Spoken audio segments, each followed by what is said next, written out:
بسم الله الرحمن الرحيم الحمد لله رب العالمين والصلاة والسلام على سيدنا محمد خاتم الأنبياء والمرسلين وعلى آله وصحبه أجمعين. I'm utterly honored to be here with you and to be part of this crucial meeting.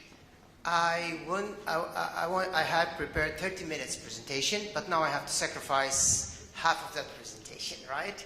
So in order not to hold you from your lunch, huh?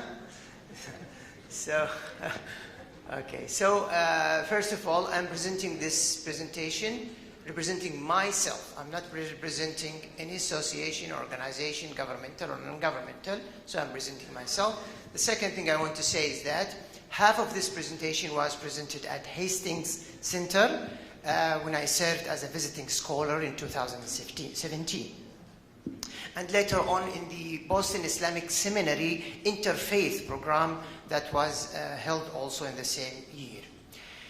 So Islamic concepts and perspectives informed consent. So I will present the first part and I will leave the next part to the discussion in the after sessions. So I will talk about Western secular bioethics and also talk about Islamic bioethics, and then I will talk about the perspective. So we all practice medicine, and when we go to consult any book or any materials about bioethics, we come across what we call principlism, or the universal principles of bioethics, which was coined by Basham and Childers in 1977. Actually, they published the book in 1977, but they coined that before that, 5 years before that. And as you all know, it is the respect for autonomy, non-maleficence, beneficence, and justice. Professor told us before that autonomy is the heart of the principlism, or the universal principles. Well, Basham and Childers, the author of this book, they argue this is not the case, and they just recently published a paper last month marking the 40th anniversary of the principles of biomedical ethics, and they said all principles are important. They are not, there are no priority of one principle over other. It acts in different way in situations. This is very influential approach, and that's why most of the country, they adopted this principlism. And Edmund Pellegrino, the president of the chairman of the President Council of Bioethics in the United States, the late Pellegrino, he just passed, in the Canadian Institute of Ethics, he said about this book, it's a canonical text for the world's bioethics. This is very strong endorsement of the principlism. But this is not a consensus in the Western secular bioethics. We can read also that the Clauser and Gert, who were consistent critical appraisal of this principlism, they say, we believe that the principles of biomedical ethics is mistaken and misleading. It must conceive both theory and practice. Very harsh criticism, right? But more soft criticism than that is what my teacher Mildred Solomon, the president of Hastings Center, said. A thorough familiarity with Basham and Childers is essential for participating in the modern debate in biomedical ethics. It is essential to know principlism. However, we regard this text as neither definitive nor authoritative. So there are many other frameworks, and that's why we still have in the West many theories: the deontology, the teleology, the virtue ethics, the ethics of care, casuistry, communitarian ethics, narrative ethics, feminist ethics, and the etc. So there is no consensus on a framework for bioethics in the world, though despite the fact that the principlism gained strength and they are authoritative in some way, because they were part of Belmont report that was published in the early days. And that's why we still have some criticism. But the most important and very crucial criticism are three. The secularism of the Western bioethics, the white supremacy in the Western secular bioethics, and the missionary bioethics. So when we talked about secularism, secularism is associated with Christianity, in that it characteristically evolved in the historical context of Christian Europe. As such, secularism is regarded in one sense as merely Europe's escape from the grip of medieval church and rule and practices, particularly secularism excludes God from human thinking and living. God has no place in the public domain in the secularism. That's why when we say that there are three Western approaches to ethical analysis: normative, what it ought to be done, or practical, what most people do, and non-normative, what is actually going on. Western have a problem dealing consistently with moral issues after removing religion from public life with the spread of secularism. That's why morality became communal consensus about what is right and what is wrong. Thus, ethics became relative and changeable with changing of communal values. That's one. Second, and that's why we still have voices in the West criticizing secularism. Edmund Pellegrino, a very vocal criticism of secular bioethics, published his paper before he died, that engaging the whole breadth of reason, right? In another paper that is very important, both secular bioethics proposal for Latin America by a Brazilian bioethicist, right? And so that's why we still see in the West religious bioethics is practiced. We have the Encyclopedia of Jewish Medical Ethics, Bioethics are Christian, etc., etc. Okay? That is the first one. The second one is the white normativity or white supremacy of bioethics in the West. This is by Catherine Miser. So she said, in bioethics, we have not paid much attention to the origins of dominant theories and methods in the field. I believe, she said, such reflection and self-remedy is an ethical imperative, especially for those working in ethics. This reflection is important for individual academics, but is even more important for the majority of the field constructing mainstream theories and methods. She said, ironically, in this field for which norms are a central focus of study, we have inadequately recognized and questioned the normativity of whiteness in the cultural construction of bioethics. By theorizing this unself-questioning white standpoint, we risk reproducing white privilege and white supremacy in the methods and theoretical structures we create to identify and manage ethical issues in biomedicine. The third important point appears in the writing of Raymond DeVaris and Leslie Roth. This is a chapter, Bioethics as Missionary Work. It is one of the chapters of a book called Global Bioethics or Bioethics Around the Globe, edited by Catherine Miser.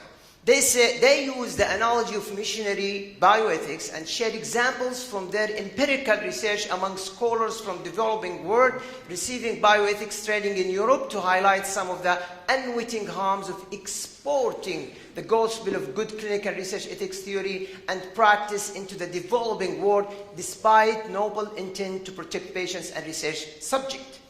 They argue that Western bioethicists have followed a similar shift to the taken by religious missionaries from imported to indigenous evangelization and are currently attempting indigenization, that is, bringing citizens from developing countries to the West, train them, and to import the missionary message back into their own culture and their own country. So that is a precautionary important issue that when we want to use others' ideas and views, we have to be careful of not copy and paste, and in the medical term, incompatible transplantation of others in our culture. And that's why it is legitimate to have our field of Islamic bioethics. So what is Islamic bioethics? To know what is Islamic bioethics, we need first to know what is Islam, and this is for our non-Muslim brothers and sisters. So the word Islam literally means submission. Islam is the submission to God. The Muslim is the one who voluntarily submits to Allah, God, with love and obedience. Islam is a continuation of one true monotheistic religion from Adam through Abraham to Muhammad, peace be upon them all. A complete system for life. We always hear this notion, right? Say, indeed, my prayer, my rituals, my living, and my dying are for Allah, the Lord of the worlds. Inna salati wa nusuki wa mahyaya wa mamati lillahi rabbil alamin. So what does that mean? Let's listen to non-Muslim who capture this eloquently.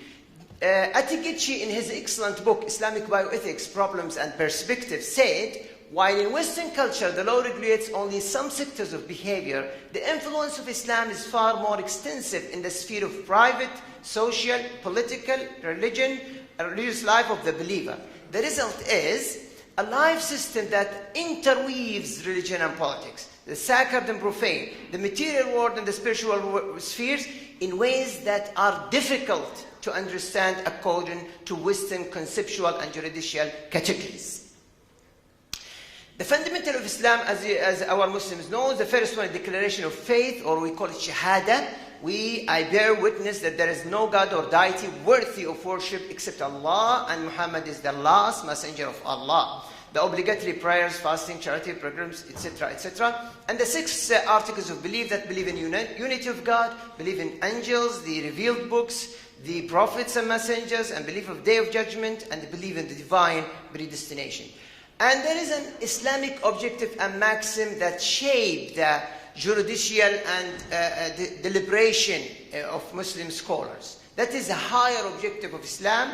So this is the compass, the guidance of the discussion. The protect and preserve of faith, life, mind, dignity, progeny, and property. Maqasid al-Islam, maqasid al-Sharia. The other is what we call the ethical legal maxims of Islamic deliberation. The principle of intention, acts are judged by the intention behind them. Principle of certainty, certainty is not overruled by doubt. Principle of harm, the principle of harm must be eliminated. Principle of hardship negates facilitations. Principle of custom is the basis of judgment, if not contradicts Islamic facts. We always ask about what is the common practice among surgeons, right? The custom of surgeon, right? So, based on that, we have the main sources. The main sources of Islam are 2 revealed, or what we call primary sources, the revealed or the scriptural sources. The Quran, the literal God's words, Allah's words, and the Sunnah of the Prophet Muhammad, sayings, acts, and the tacit approvals. These are the main sources. Based on that, we have other secondary sources, many other secondary sources, depending on different school of thoughts in Islam. We have ijma', qiyas, maslaha, istishab, istithnan, others. Okay? And from that, we have our system, the ruling system, which is the ethical legal ruling system in Islam. It's a spectrum, starting from the obligatory or the wajib, and ended by the forbidden or haram. So from the wajib, the obligatory, and then we have the recommended, and then we have the neutral zone, which is the permissible, mubah, and then the discouraged and the haram. So we don't have only the obligatory and the forbidden. No, black and white. We have a range of rulings between them, right? And this is very important when we make a choice in our decisions, right? So this is in brief, this is at a glance. Islam has no supremacy, no supreme authority. That is, we don't have Bob or a church. We have scholars. So Islam, again, itigichi, Islam has a considerable capacity of adaptation to situation as they vary. A peculiarity made historically possible, above all, by the absence of a supreme authority supervising orthodoxy. This flexibility was one of the elements which contributed to the expansion of Islam over the century to completely different peoples and geographical regions, without destroying the local cultures, but only instilling the few fundamental principles of the faith, worship, and Muslim law. But the scholars are the authorities, right? So Muslim scholars decide the ethical-legal category, right? Sometimes Muslim scholars needs to have the expert opinion. Expert, be it a physician, a scientist, a lawyer, etc., etc., etc. But the problem, as I said, the problem in the Muslim community or Muslim society is that religious and cultural norms are sometimes confused, but only the formal, the religious norms are considered inviolable. This is Ayman Shabana, the editor-in-chief of the Islamic Bioethics Encyclopedia, Georgetown, said. So the human being in Islam looks to the human being as the God's most noble creature, created in the best shape, honored. The human being was honored and given dignity, given the trust, responsibility, appointed to God vicegerent. God made things for human benefits, right? Human being is born pure. We are born pure and we have the ability to excel in humanity, right? Given the ability to distinguish and choice between right and wrong, good and evil, true and false, etc. Muslim views of illness. How do we view illness, right? Muslims view illness and suffering as a trial or test of faith and is intended as cleansing, right? So Muslims are encouraged to seek treatment. The Prophet said, when Allah created the disease, He also created the cure. So seek the cure. Very encouraging statement for research and looking for cures, right? So each disease has a cure in the view of Islamic view. Seeking remedy. What about seeking remedy, right? There is confusion in this area, unfortunately, right? So seeking remedy could be obligatory, favorable, permitted, and prohibited. So تجري فيه الأحكام الخمسة. That's all can be. It's not always permissible or always forbidden. No, sometimes it's obligatory to save life, right? So obligatory means saving life. Or recommended, supererogatory, benefit are more than harm. Permissible when there is no clear benefit or harm. Okay? So discouraged, harm more than benefits, but it can be prohibited if it leads to death or it is used forbidding interventions. What about death? Muslim views of death is the departure of soul from the body by the divine decree. It's a gateway from this short mortal existence to a life of immortality in the afterlife. It is unpredictable, and as such, Muslims should always be prepared. But we don't wish to die. Islam encourages life. So do not wish for death. Do not kill yourself. So life is important, and for life, we are here in this life to fulfill the purposes, the worshipping of Allah in different forms, including practicing medicine, healing, saving lives. These are worships acts. It's not rituals that worship act. Okay? So based on that, we have what we call the Islamic bioethics field. I will try to summarize this one and then stop for the rest of the time. So Islamic bioethics is an interdisciplinary, is a multidisciplinary field, interdisciplinary field, transdisciplinary field, multiple disciplinary field. We have Muslim scholars, healthcare providers, theologians, jurists, lawyers, all are engaged in this discussion, but however, the jurists have the upper hand due to the ethical legal nature of Islamic rulings. Find that the purpose is to find answer to ethical legal questions in biomedical field derived from Islamic sources based on Islamic principle through Islamic methodology. Right? Is it a new field? No, it's not a new field. 1,000 years ago, we have this book, right? Adab al-Tabib, which was translated by the American Philosophical Society in 1967 by Professor Martin Levy, right? So in this book, Al-Rahawi talked about what the physician should do, when to do this, disclosure of information, the consenting of the patient, right? So it's an old field. This is not new for us as Muslims. We have been always engaged in discussion about medical issues. There is no conflict between medicine and religion, between science and religion in Islam. We have never had this. The experience of Europe is not the experience of us. So it's different experience. And it's unfair to copy that experience and to try to convince us that we have a conflict between science and religion. Okay? In the contemporary life, this is a Saudi scholar. His name is Abdurrahman bin Saadi. Died in 1956, right? In 1954, the first successful kidney transplantation operation was done in Boston, in Brigham Hospital, right? He died in 1956. He wrote a long article discussing the permissibility of organ donation and transplantation from live donor and from deceased donor. And in a beautiful way, a coined way. You will never find this in the literature.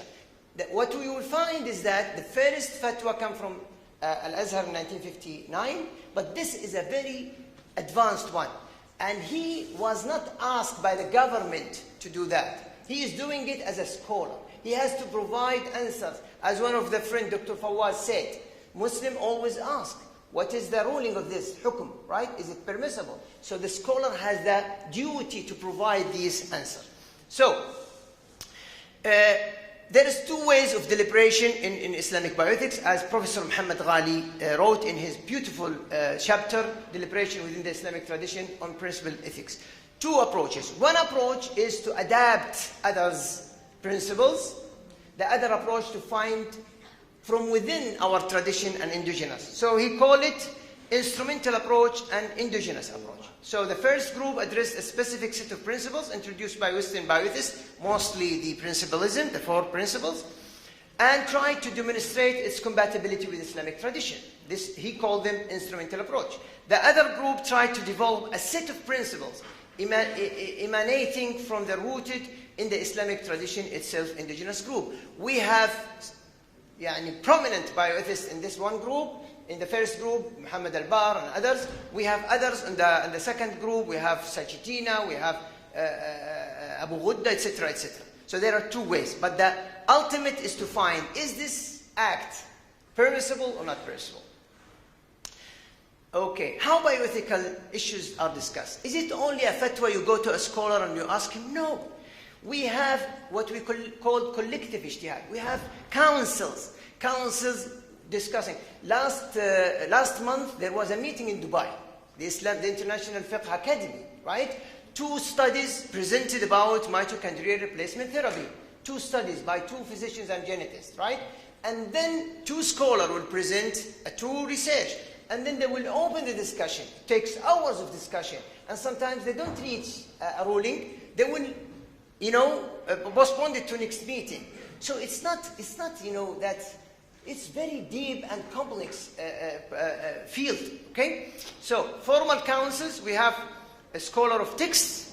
Afternoon, you will see some of them. And scholar of context, we, as physicians, scientists, etc., etc. So after being equipped with sufficient information about technical aspects, religious scholar would embark upon their normative role by constructing the religio-ethical Islamic standpoint. This is his article, beautiful article called Scientist as a Co-Mufti. It's a very nice article. So, important council, we have many councils around the globe. We have the Islamic Fiqh Council in Mecca that was established in 1975, I think. We have the International Islamic Fiqh Academy. We have the Islamic Organization for Medical Sciences in Kuwait. You are pioneers in this field. Kuwait is pioneer in the field of Islamic bioethics. The Islamic Organization of Medical Sciences published hundreds of books about this early days, right? So you can go back to that. You can reclaim your role, right? So we have the European Fatwa Council, we have the Indian Fatwa Council, South Council, we have the Azhar Council, right? And we have Zaytuna. Everywhere there are councils to discuss this issue. And we have books. These are some published books, right? This is the first published book.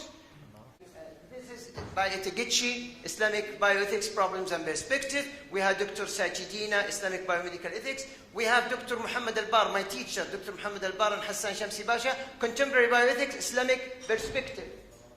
This book is open access. It's online. It's free. Open access. You can find it on the PubMed, on the Springer website. Contemporary Bioethics, Islamic Perspective, published in 2015. And we have the contribution of Muslims in bioethics is very early. This is the great bioethicist of our time, Basham, right? He said, Andre is the founder of the Canadian Institute of Ethics, wanted to have Muslim scholars, Jewish scholars, Protestant scholars, and Catholic scholars in conversation.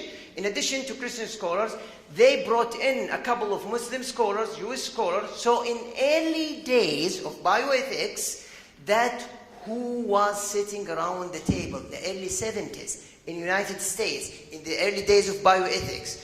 What was the contribution of Muslim scholars? We don't know. What they have said, what they have did, we don't know. No published materials about that, okay? And we have this early article, 1979. A bioethicist and lawyer from United States, American Muslim lawyer, he wrote this. This is very early legal aspect of prolonged use of artificial life support. Attorney Nassif Mahmoud, right? So this paper is very early. It's not we are coming late. No, we were there from the beginning. And he quoted, this is very beautiful ayah. Every soul shall have a taste of death, and only the day of judgment shall you be paid your full recompense. Only he who is saved far from the fire and admitted to the garden will have attained the object of life. كل نفس ذائقة الموت وإنما توفون أجوركم يوم القيامة فمن زحزح عن النار وادخل الجنة فقد فاز. Why an American lawyer, Muslim lawyer, quote this ayah at the beginning of a paper on legal aspect of prolonged use of artificial life support? Because if you discuss this issue without having a theological view of Muslims, you will miss the point, right? So when a Muslim said he can live for 1 day more, this is extremely important for him. A 1 day could make difference in his life after, right? So it's not, the quality of life definition from secular perspective is different from what quality of life definition from Islamic perspective. That's why when we take a decision, we have to be aware of others' beliefs and guidelines. So, and look at this. This is the articles published in Islamic Bioethics field, exponentially increasing. 50% of these articles comes from where? From Muslim country? No. From Arab countries? No. By the way, most of Muslims are not Arab. Most of Muslims are not Arab, right? So this is a big misconception. You have 2 minutes. Yes. 2 minutes. So anyway, so this is the field what we call. Now, 2 minutes, I will just summarize what are the major, fundamental, crucial differences between Islamic and Western secular bioethics. In 3 fields: the relevance of ontology, what is real; the relevance to epistemology, what's true; the relevance to axiology, what is good. So in relevance to ontology, what is real, we have got the absolute being, worthy of subject. There is an external word. This word, the materialistic word, is not the only word. We have another word that is independent of our experience in this materialistic world. God's prophets, through revelation, are our connection to the other world. Humans are matter and spirit. It's not only, we are not only, anatomy and physiology. No, there are spirit behind that. The universe has a definitive purpose. Realization of values and achieving justice. There is a reason why we are here. There is a meaning why we are here. The relevance to epistemology, what is true? Absolute knowledge belongs to Allah or God alone. So our knowledge, we have to be humble. Our knowledge is relative to our weaknesses as much as we can. Humans were given the ability to know through fitra, the intuitive nature, which is important, the aql, the intellect, faculty of reasoning, and the revelation is very important for us as Muslims to guide us in this life. Humans have 3 levels of zone: sensory, sight, hearing, smell, etc. But we have the rational, and the spiritual part is important for Muslim. Finally, yes, humans' purity helps them to learn. Learning is not a mechanical and physiological only. There is something behind learning, behind being guided, that is spiritual. Relevance to axiology, Islam provides a clear and authoritative source of value on what is ethically good and bad according to well-defined principles found in its sources, which is the system that I talked about. And humans' inner purity and sincerity qualify them to be guided. So I think I will conclude, and I will leave the discussion of Islamic perspective and foreign concept to the next session. Thank you very much. Thank you, Dr. Abdullah. It was really very comprehensive and very interesting talk.